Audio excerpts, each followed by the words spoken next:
ጤና ይስጥልን የተከበራችሁ የገበያ ሚዲያ ተከታታዮቻችን እንደምን አላችሁ? በምዕራፍ 2 የመረጥንላችሁን ኢኮኖሚያዊና ማህበራዊ መረጃዎቻችንን ይዘንላችሁ ቀርበናል።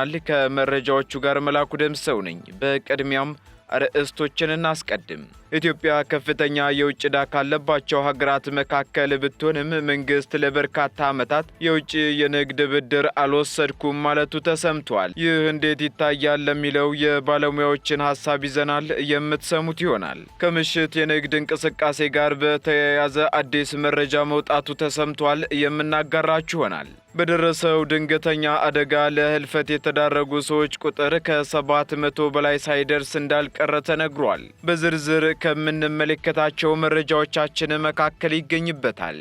የመሬት ይዞታ ማረጋገጫ መሰጠቱ ምርታማነትና ገቢን በይበልጥ አሳድጓል መባሉንና ሌሎች ኢኮኖሚያዊና ማህበራዊ መረጃዎቻችንን ይዘንላችኋል። አዳዲስ እንዲሁም ትኩስ ኢኮኖሚያዊና ማህበራዊ መረጃዎቻችንን ለማግኘት ታዲያ የገበያ ሚዲያን እንድትወዳጁ እየጋበዝን በዝርዝር ወደምንመለከታቸው መረጃዎቻችን እናልፋለን። በከተማችን አዲስ አበባ አንድ አዲስ ዜና ከወደ ለቡ ሰምተናል። በዲፕሎማቶች መንደር በአፍሪካ ሲዲሲና በቻድ ኤምባሲ መካከል በማራኪ ኮሪደር ልማት ደምቆ በሚታየው ዲኤምሲ ሪል ስቴት የሂልሳይድ የመኖሪያ መንደር ውስጥ የመጨረሻው ብሎክ ለሽያጭ እንደተለቀቀ ሰምተናል። ቀድሞ ለመጡ 15 ደንበኞች 2,500,000 ብር ቅናሽ አድርገናል። ከአነስተኛ ወለልና የፍሎር አማራጭ በምርጫው ከባለ 1 እስከ ባለ 4 መኝታ ማግኘት የሚችሉበት በለቡ መብራት በ65,000 ካሬ ላይ ባረፈው መንደር ላይ ግንባታቸው ከ30 እስከ 50% በደረሱ ቤቶቻችን በካሬ ከ78,000 ብር ጀምሮ 60% በሚደርስ የረጅም ጊዜ የባንክ አማራጭ ከአነስተኛ ወለድ ወይም የሸሪያ ሕግን በጠበቀ መልኩ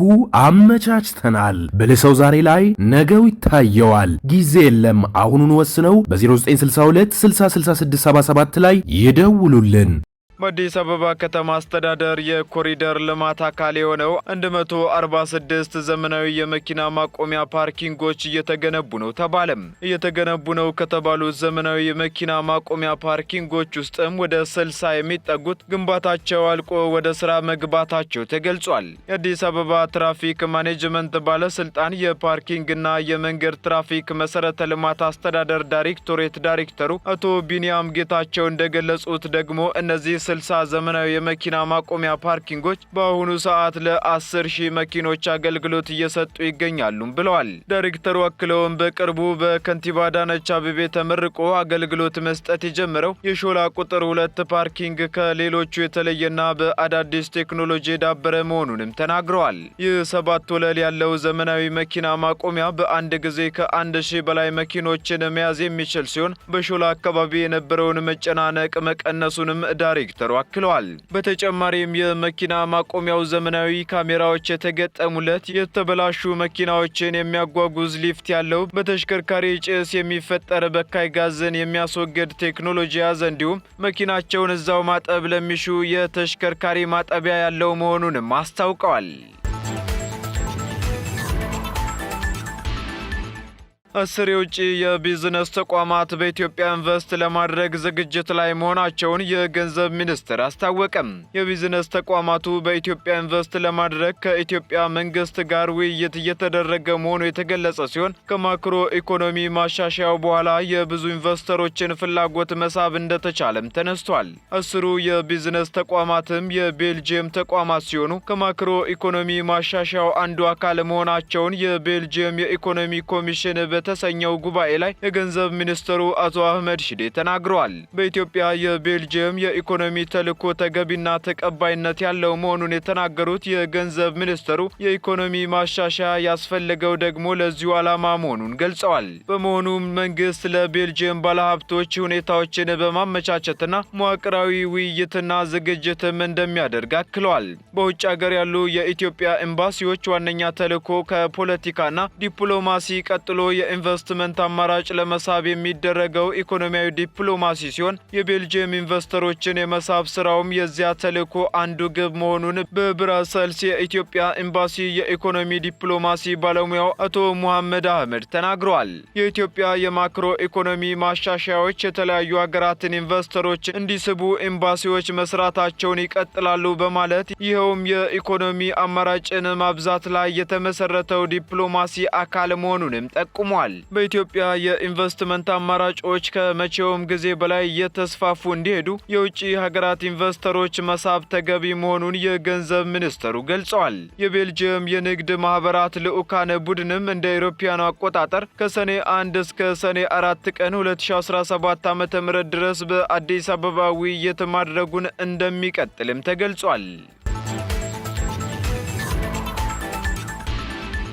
በክልሉ የይዞታ ማረጋገጫ ደብተር ለአርሶ አደሩ መሰጠቱ ምርታማነትና ገቢን ይበልጥ እንዲያድግ አድርጓልም ተባለም። በአማራ ክልል የይዞታ ማረጋገጫ ደብተር ለአርሶ አደሩ መሰጠቱ ከወሰን ጋር ተያይዞ ይገጠም የነበረውን ችግር በማስቀረት ምርታማነትና ገቢ ይበልጥ እንዲያድግ ምቹ ሁኔታን ፈጥሯል ሲል የክልሉ መሬት ቢሮ አስታውቋል። በዚህም በበጀት ዓመቱ ደግሞ እስካሁን 382,000 ባለይዞታዎች ቋሚ የይዞታ ማረጋገጫ ደብተር መስጠቱንም ቢሮው ገልጿል። አርሶ አደሮቹ በበኩላቸው ባላቸው መሬት ልክ በካርታ የተደገፈ የይዞታ ማረጋገጫ ደብተር ማግኘታቸውን ገልጸው በዚህም የመሬታቸውን ካርታ በዋስትና በማስያዝ በወሰዱት ብድር ደግሞ ሌሎች ስራዎችን በመስራት የተሻለ ተጠቃሚ መሆን እንደቻሉም ተናግረዋል። በተጨማሪም የመሬታቸውን ካርታ በዋስትና አስይዘው ገንዘብ በመበደር ባመቻቹት ተጨማሪ ስራ የተሻለ ገቢ እያገኙ ኑሯቸውን እንዲያሻሽሉ እንደረዳቸውም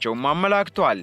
በዚህም በክልሉ መሬት ቢሮ የገጠር መሬት አስተዳደርና ካዳስተር ዳይሬክተር አቶ ታከለ ሀብቴ በበኩላቸው በበጀት ዓመቱ ለ426,000 ባለይዞታዎች ቋሚ የይዞታ ማረጋገጫ ደብተር ለመስጠት ታቅዶ ወደ ስራ መግባቱን ተናግረዋል።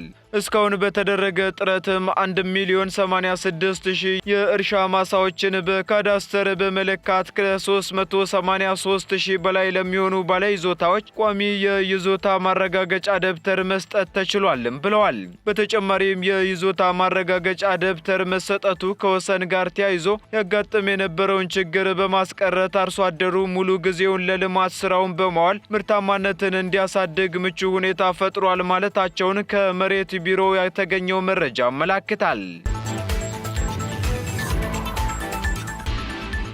የአዲስ አበባ ንግድ ቢሮ የንግድ ተቋማት አምሽተው እንዲሰሩ መደረጉን ተከትሎ የምጣኔ ሀብት ላይ ያመጣውን ውጤት ለማጥናት ማቀዱን አስታወቀም። በአዲስ አበባ ከተማ አስተዳደር የኮሪደር ልማት ባለባቸው አካባቢዎች የንግድ ተቋማት እስከ ምሽት 4 ሰዓት ድረስ እንዲሰሩ የሚያዝ ሕግ መውጣቱ ይታወሳል። ሕጉን ተከትሎም አሁን ላይ የንግድ እንቅስቃሴው እስከ 4 ሰዓት ድረስ ወጥና ዘላቂ እንዲሆን ማስቻል ቅድሚያ የተሰጠው ጉዳይ እንደሆነም ቢሮ አክሎ ገልጿል።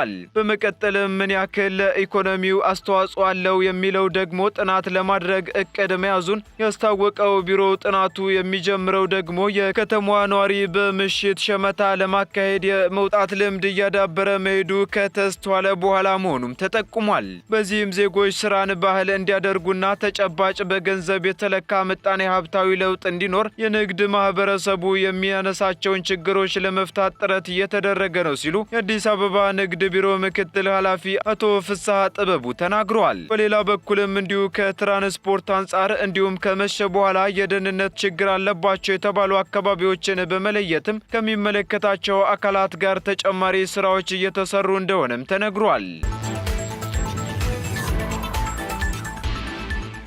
የኢትዮጵያ ኢኮኖሚ ሪፎርም ካደረገ በኋላ የዕዳ ጫናው ከጠቅላላ ሀገራዊ ምርት አንጻር ሲታይ ጭማሪ ማሳየቱን የምጣኔ ሀብት ባለሙያዎች ተናገሩ። በዚህም እንደ አውሮፓውያኑ አቆጣጠር በ2024 እንኳን የኢትዮጵያ የውጭ ዕዳ መጠን 31.6 ቢሊዮን ዶላር መድረሱን የገንዘብ ሚኒስቴር ማስታወቁ ይታወሳል። ይህን ተከትሎም የኢትዮጵያ ኢኮኖሚ ሪፎርም ካደረገ በኋላ የዕዳ ጫናው ከጠቅላላ ሀገራዊ ምርት አንጻር ሲታይ ጭማሪ አሳይቷል ሲሉ የምጣኔ ሀብት ባለሙያዎቹ ተናግረዋል። ለአብነትም እንደ አውሮፓውያኑ አቆጣጠር በ2024 የኢትዮጵያ የውጭ ዕዳ መጠን 31.6 ቢሊዮን ዶላር የሚለው ምንም ባይጨመርበት እንኳን የጠቅላላ ሀገራዊ ምርቱ ራሱ በ100% መቀነሱን አብራርተዋል። ባለሙያዎቹ አክለውም በዚህም ባለፈው ዓመት የነበረው 215 ቢሊዮን ዶላር የደረሰ እንኳን ጠቅላላ የሀገራዊ ምርት ወይም ጂዲፒ ቢኖር 31 ቢሊዮንን ለ200 115 ቢሊዮን ዶላር ብናካፍለው ከጠቅላላ ሀገራዊ ምርት አንጻር ወደ 15 ከመቶ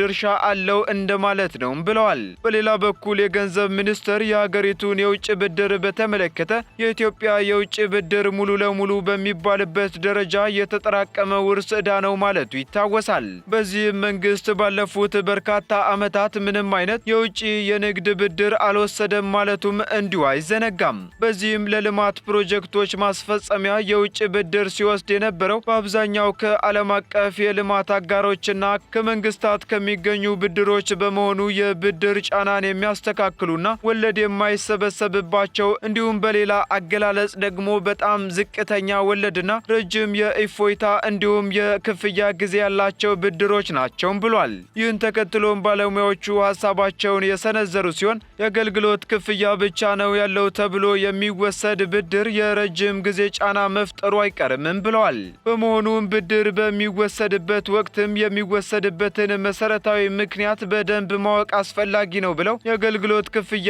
የለውም የሚለው ምክንያት ብቻ ሳይሆን በጣም ዝቅተኛ ወለድና ረጅም የእፎይታና የክፍያ ጊዜ ያላቸው ብድሮች ናቸው ቢባልም እንኳ መሰረታዊ ልማትን የሚያሟሉ የኢንዱስትሪ ሴክተሩን የሚያሳድጉ ግብርናውን የሚያራምዱ መሆን እንዳለባቸው አሳስበዋል። በተጨማሪም ለዚህ ዝግጁ የሆነ ተቋም ሳይዘጋጅ ብድር የሚከማች ከሆነ ዕዳ ማከማቸት ነው ሲሉም አክለዋል።